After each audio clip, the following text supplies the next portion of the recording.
বিদ্রোহের আগুনে জ্বলছে তৃণমূল কংগ্রেস। ভোটের মাত্র এক মাসের মধ্যেই ভেঙে চুরমার তৃণমূল কংগ্রেস। একদিকে ঋতব্রত বন্দ্যোপাধ্যায় নাম প্রস্তাবে 58 জন বিধায়কের সমর্থন, আর অন্যদিকে ইতিমধ্যেই অবশ্যই সমানভাবে নজর রয়েছে প্রশাসনিক বৈঠক, যে প্রশাসনিক বৈঠকে মমতা বন্দ্যোপাধ্যায়ের ঘনিষ্ঠ 3 বিধায়ক তারা উপস্থিত রয়েছেন।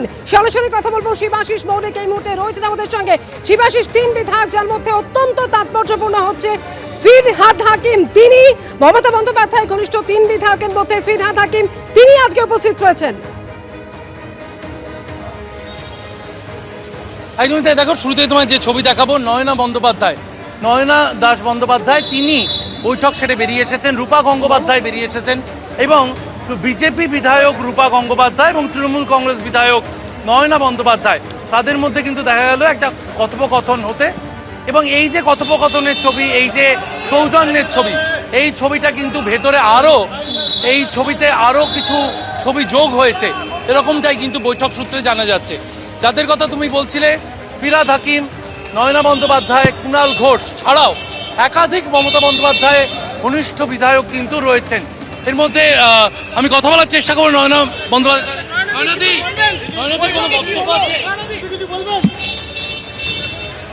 গাড়ির কাঁচ না নামিয়েই নয়না বন্দ্যোপাধ্যায় তিনি বেরিয়ে গেলেন, এবং যে ছবি আমরা তুলে ধরছিলাম, বৈঠক শেষ হয়েছে। বৈঠকে তৃণমূল কংগ্রেসের বিধায়কদের একাধিক বিধায়ককে বক্তব্য রাখতে দেওয়া হয়েছে। রুমা পাল সরাসরি রয়েছেন আমাদের সঙ্গে। রুমা, যেরকম বলছিলে তুমি, দেখো, জানিয়ে রাখি যে প্রশাসনিক বৈঠক শেষ হয়েছে এবং প্রথমে পুলিশ আধিকারিক এবং পুলিশ কর্তারা বেরিয়েছেন, তারপর কিন্তু বিরোধী দলের যারা বিধায়করা রয়েছেন তারা বেরোচ্ছেন একে একে। এবং কুণাল ঘোষ অবশ্যই তিনি সংবাদ মাধ্যম সামনে বললেন যে তার কিছু এলাকার কিছু সমস্যা ছিল হসপিটাল নিয়ে, সেই সমস্ত সমস্যার কথা উল্লেখ করেছেন। এবং এটাও ঠিক, হকার এভিকশন যেগুলো উচ্ছেদ নিয়ে, সেটাও বলেছেন যে এলাকার যাতে যারা প্রতিনিধি রয়েছেন তাদেরকে যাতে জানিয়ে করা হয়। অন্যদিকে এটাও ঠিক, যেভাবে পুলিশি হেনস্থা চলছে যাতে বিরোধীদেরও পুলিশ কথা শোনে, সেই বিষয়টাও কিন্তু মুখ্যমন্ত্রীকে জানিয়েছেন। এবং স্পষ্টতই বলেছেন যে তিনি প্রার্থী মমতা বন্দ্যোপাধ্যায় প্রার্থী হিসেবে কিন্তু তারা এখানে এসেছেন, বিরোধী দল হিসেবে এসেছেন। কে বা কারা এখানে নব্য তৃণমূল বা কারা নিজেকে আলাদাভাবে প্রতিষ্ঠিত করছেন, সেই বিষয়টা কিন্তু তিনি পুরোপুরি উড়িয়ে দিয়েছেন। অর্থাৎ এখানে দেখা যাচ্ছে যে এখানে কুণাল ঘোষ, ফিরহাদ হাকিম এবং অন্যান্য যে বিধায়করা দেখা যাচ্ছে তারা নিজেদের এলাকার যে সমস্যার কথা ছিল সেই বিষয়টা তুলে ধরতে এসেছেন, এমনটাই কিন্তু তার কথা স্পষ্ট হলো। এই মুহূর্তে আমরা দেখতে পাচ্ছি যে পুরো একদম যে বৈঠক সেটা শেষ হয়েছে। এই বৈঠক কিন্তু অনেকক্ষণ চলেছে, প্রায় 2 ঘন্টার মতো চলেছে এই বৈঠক। এবং বৈঠকে যেহেতু কলকাতা, দক্ষিণ 24 পরগনা এবং হাওড়া নিয়ে সমস্ত আলোচনা ছিল, এটাও ঠিক যে নিজেদের কথা যেমন তারা জানিয়েছেন, এবং মুখ্যমন্ত্রীর তরফ থেকে অবশ্যই সেটা জানানো হয়েছে, যেহেতু আজকেই কিন্তু একটা আনুষ্ঠানিকভাবে শুরু করা হয়েছে যে সরকার আপনার পাশে রয়েছে, এবং সেক্ষেত্রে সাধারণ মানুষ যাতে একদম সরাসরি সরকারের সঙ্গে যোগাযোগ করতে পারে সেটার কিন্তু নাম্বার দেওয়া হয়েছে, আগে কিন্তু জানানো হয়েছিল। সেই বিষয় যেমন রয়েছে সেরকমই কিন্তু বিরোধীদের ডাকা হয়েছে, বিরোধীদের কথাও কিন্তু এখানে শোনা হবে, এমনটাই কিন্তু জন্য নতুন সরকার এই বিরোধীদের ডেকেছে। সেক্ষেত্রে কুণাল ঘোষ স্পষ্টতই জানিয়ে দিলেন যে তারা মমতা বন্দ্যোপাধ্যায় প্রার্থী হিসেবে এখানে এসেছিলেন, বিরোধী দল হিসেবে এসেছিলেন, তৃণমূল হিসেবে এসেছিলেন, নিজেদের এলাকার বিষয়ে যা বিষয় সেটা মুখ্যমন্ত্রীর কাছে তুলে ধরলেন, এবং সেই কারণেই তারা এসেছিলেন নব্য তৃণমূল।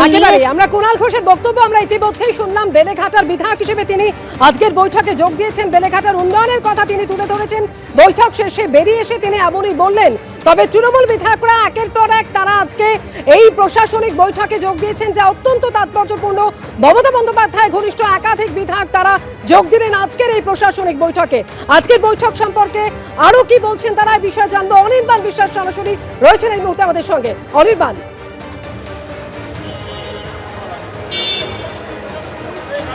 দেখো, আজকে যে বৈঠক, সে বৈঠকে কিন্তু মুখ্যমন্ত্রী শুভেন্দু অধিকারী তিনি কিন্তু সবার সঙ্গে সবার মতামত জানতে চেয়েছেন। সেখানে বিরোধী দলের যারা বিধায়ক রয়েছেন তাদের কাছ থেকেও বেশ কিছু মতামত, সাজেশন তিনি চেয়েছিলেন, এবং সেই মোতাবেক কিন্তু কুণাল ঘোষ থেকে শুরু করে প্রত্যেকে তারা নিজের বক্তব্য রেখেছেন।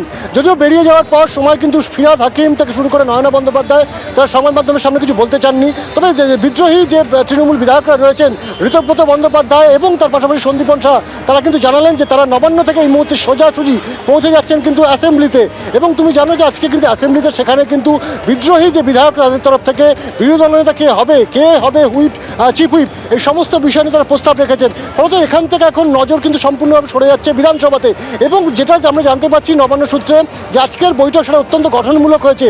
যেটা সরকারের তরফ থেকে চাওয়া হচ্ছিল, কার কোথায় কাজ করতে গিয়ে সমস্যা হচ্ছে, কোথায় গিয়ে তাদের সেই সমস্যার কথাগুলো তারা মুখ্যমন্ত্রীকে সরাসরি জানাতে পারবেন, এবং সেই বক্তব্যগুলো কিন্তু মুখ্যমন্ত্রী যথাসম্ভব আজকের যে বৈঠক সেই বৈঠক থেকে অ্যাড্রেস করবার চেষ্টা করেছেন। এবং যেহেতু সামনেই বর্ষাকাল রয়েছে, সেই জায়গায় দাঁড়িয়ে হাওড়া, দক্ষিণ চব্বিশ পরগনা, কলকাতায় 3টি জেলার উপরে কিন্তু অত্যন্ত গুরুত্ব দিচ্ছে রাজ্য সরকার, এবং সেই পরিপ্রেক্ষিতে কোথায় কী ধরনের সহযোগিতা প্রয়োজন, এবং যে কথা বারবার বার্তা দেওয়া হয়েছে যে জনপ্রতিনিধিদের সঙ্গে কিন্তু রাজ্য সরকারের কোনো দূরত্ব নেই, প্রত্যেকটি এলাকার মানুষের কাছে জনপ্রতিনিধি যেমন দায়বদ্ধ, ঠিক তেমনভাবে রাজ্য সরকারও কিন্তু দায়বদ্ধ। প্রত্যেকজন, সে শাসক দলের হোক বা বিরোধী দলের হোক, প্রত্যেকজন বিধায়কের প্রতি দায়বদ্ধ রাজ্য সরকার। ফলত সমগ্র বিধায়কদেরকে কিন্তু তারা সহযোগিতা করবেন, সেই মর্মে বার্তা দেওয়া হয়েছে শুভেন্দু অধিকারী অর্থাৎ রাজ্যের মুখ্যমন্ত্রীর তরফ থেকে। এবং আজকের এই বৈঠক অত্যন্ত গঠনমূলক ছিল এমনটাই কিন্তু বলা হচ্ছে, এবং বিভিন্ন সমস্যার কথা বিরোধী দলের যারা বিধায়ক রয়েছেন তারাও নিজের নিজের এলাকার সম্পর্কে বিভিন্ন অভিযোগ বা বিভিন্ন সমস্যার কথা তুলে ধরেছেন, এবং ফিরহাদ হাকিম থেকে শুরু করে প্রত্যেকে তারা বলার সুযোগ পেয়েছেন।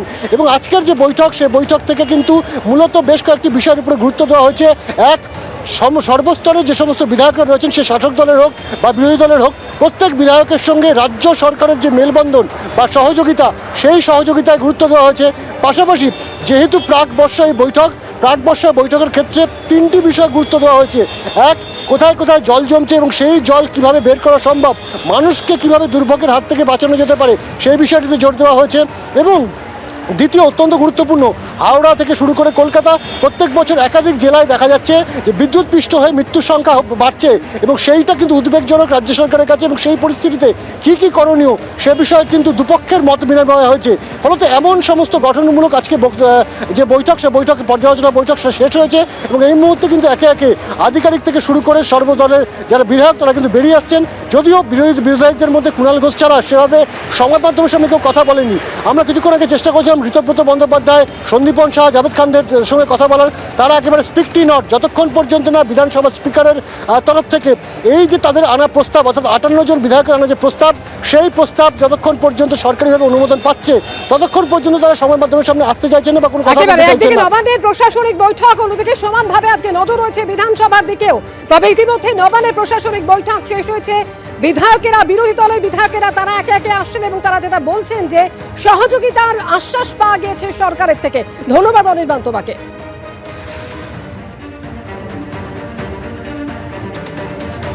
এবিপি আনন্দ, এগিয়ে থাকে, এগিয়ে রাখে।